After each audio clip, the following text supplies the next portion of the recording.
அதிமுக வேட்பாளர்களின் விண்ணப்பங்களை தள்ளுபடி செய்ய வேண்டும் என மாநிலங்களவை தேர்தல் நடத்தும் அலுவலரிடம் முறையீடு செய்துள்ளதாக கூறியுள்ள பெங்களூரு புகழேந்தி, எடப்பாடி பழனிசாமி தான் பொதுச் செயலாளர் என தேர்தல் ஆணையம் கூறியிருந்தால் அனைத்து குற்றச்சாட்டுகளையும் திரும்ப பெற்றுக் கொள்வதாக தெரிவித்துள்ளார். ஒரு பக்கம் இதை திருப்பியும் பழனிசாமி சொன்ன கேண்டிடேட் கொடுத்தா அதிமுகன்னு சொல்லல, பழனிசாமி அதிமுக வேட்பாளர்கள்னு அந்த வார்த்தையை உபயோகப்படுத்தக்கூடாது. இது ஏஏ பிபி ஃபார்ம்ல சைன் பண்றதுக்கு அதிகாரம் பழனிசாமிக்கு இல்லை. சிவில் சூட் என்னைக்கு முடியுதோ அன்னைக்கு தான் அதிகாரம் வரும். அன்னைக்கு தான் யார் இதனுடைய அத்தாரிட்டின்னு தெரியும். That is bending the before court, civil court. அதை அந்த அப்பதான் முடியும்னு சொல்லி சுப்ரீம் கோர்ட் சொல்லியிருக்கு. மீறி கொடுத்தா violation of the supreme court. அதை பண்ணாதீங்க, அந்த தப்புன்னு சொல்லி நான் இந்த தேர்தல் ஆணையர் சுப்ரமணியம் சார்கிட்ட எல்லாத்தையும் விவரமாக சொல்லிட்டேன்.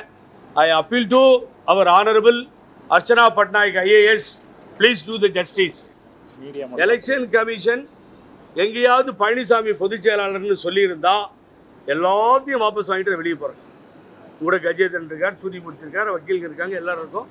திரும்பி நான் ஆர்கியூ பண்ணவே மாட்டேன். எங்கேயுமே எலெக்ஷன் கமிஷன் சொல்லலை, இவரே சொல்லிக்கிறார். இவர் சொல்றது, இவர் பிரசையும் ஏமாத்துறார், மக்களையும் ஏமாத்துறார். இவர் தான் பொதுச் செயலாளர்னு சொல்லிக்கிறார்.